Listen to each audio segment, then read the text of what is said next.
Today is a two-day event where we have 3 speakers who are coming in to speak to all the education staff about professional learning communities. Professional learning communities have been within and a part of the Kahnawake education system way past 10 years now that we have had this type of collaboration within our schools. But with the high turnover of teachers in the past years, either retiring, new teachers being hired, additional staff, as well as a new administration team, I really felt it was important at this time that we revisit where we are in terms of professional learning communities as a system. It's all about bringing teachers together to collaborate, to really look at student learning, to really assess where they're at, and to come together to say, identify their strengths as teachers and be able to support students in terms of their strengths and have an openness about really looking at what we need to do with students in terms of their learning. What do we do when they learn? What do we do when they don't learn? And how do we come together to ensure students learn and are successful? Yeah, today is going to be talking about uniting the skill-will dilemma.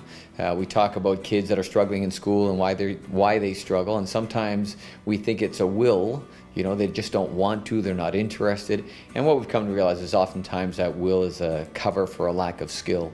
And so how do we best address, right? When we talk about getting to all kids, we have to be willing to accept that there's a continuum of abilities in every area. And so us as the adults in the system should be able to control that, treat that variable, and make sure that all kids do in fact learn.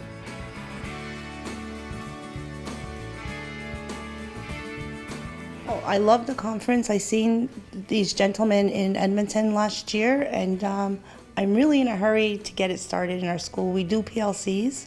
We do it basically what they're saying, but I don't think everybody does it. And I'm waiting. I'm excited to get it going. It's a lot of good information and a lot of good things going to happen for our students. I thought they were very informative in regards to what direction that we need to take in regards to PLC. We used to do PLC before, but not. I think we kind of got away from the general idea of it. We became people that weren't looking at the data that we had. We were just using, I guess, our memories on a lot of the stuff that we were talking about in PLC. That's what it came down to. I think this really helps to clarify for everybody, all the staff, all the whole system, in fact, that where we should be going with PLC.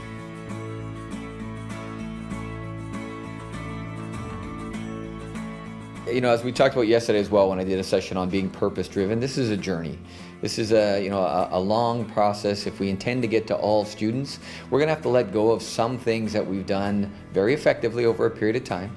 We talk about breakthroughs, and it's equally important that we have some break-withs. So I'm hoping we have everybody leave here today with at least 1 or 2 strategies of something they can think. I try to frame it as your next first step. What is it you want to try next beyond what you're currently doing? I'm really glad everybody got to hear the messages. I went to a PLC workshop last year, and I thought at the time, the message I would bring back to my staff would not do justice to what I saw and how they're able to present, because they're so knowledgeable in their subject. Following this, I guess people will say, well, where are you going now with this? Is this something that people come, our educators come for 2 days, and then that's it, they're left on their own?